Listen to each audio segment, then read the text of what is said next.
Bismillahirrahmanirrahim. Assalamualaikum warahmatullahi wabarakatuh.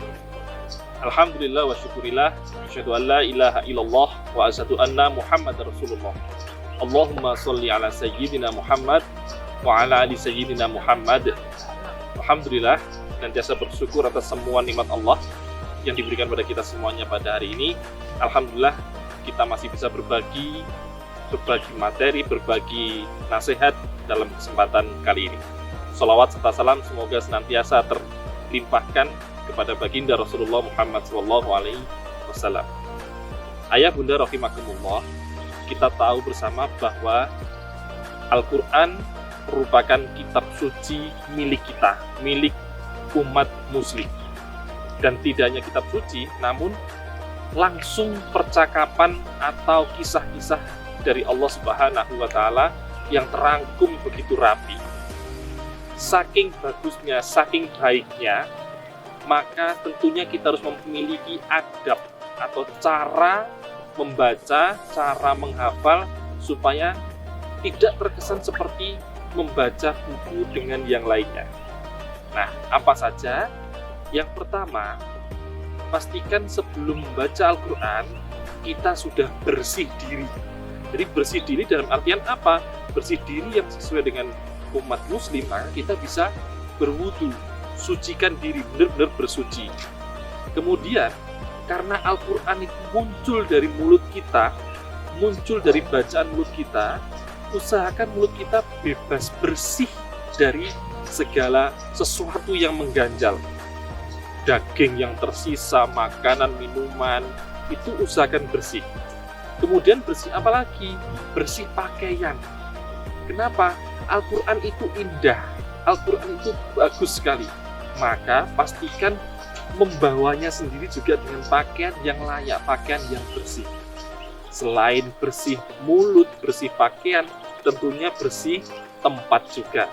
Pastikan ketika kita membaca ayat-ayat suci Al-Quran, kita berada di tempat yang indah, tempat yang paling tidak bersih, ya, bukan tempat yang jorok, gitu. Nah, kemudian selain bersih diri tadi, apa yang kedua? Yang kedua, awali membaca Al-Quran dengan niat lillahi ta'ala. Jangan sampai pamer bacaan saking enaknya lagu yang dibawakan, maka niatnya aku ingin suaraku terdengar indah. Jangan. Tapi pastikan semua niat hanya untuk Allah, supaya nilainya bernilai ibadah. Kemudian, awali dengan ta'awud dan basmalah.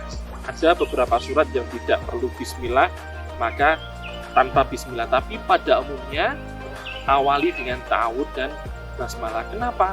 Karena ketika kita membawakan ayat-ayat suci Al-Quran, pasti ada godaan, terlebih godaan setan. Dengan membaca ta'awud, insya Allah kita dijauhkan dari godaan setan yang terkutuk. Kemudian yang paling akhir, pastikan adab yang paling akhir ini kita lakukan, yaitu apa? Mengharap ridho Allah, berdoa. Supaya apa? Supaya kita benar-benar mendapat keberkahan Al-Quran. Apa keberkahan Al-Quran itu?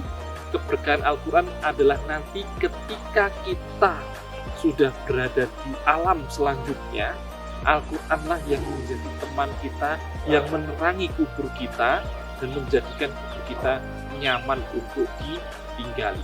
Selain keberkahan yang ada di alam kubur, pastinya di alam dunia kita mendapatkan keberkahan berupa apa? Berupa petunjuk dalam segala aktivitas kita semuanya. Jadi ketika kita menerapkan Al-Quran, semua ilmu-ilmu yang ada di Al-Quran, insya Allah jalan kita tertata, kehidupan kita enak untuk dilalui.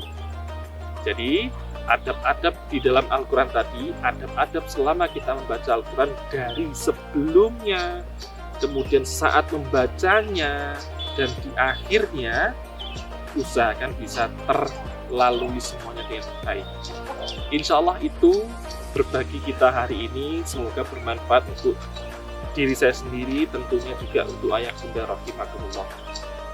Mohon maaf jika ada kesalahan. Billahi taufiq wal hidayah. Wassalamualaikum warahmatullahi wabarakatuh.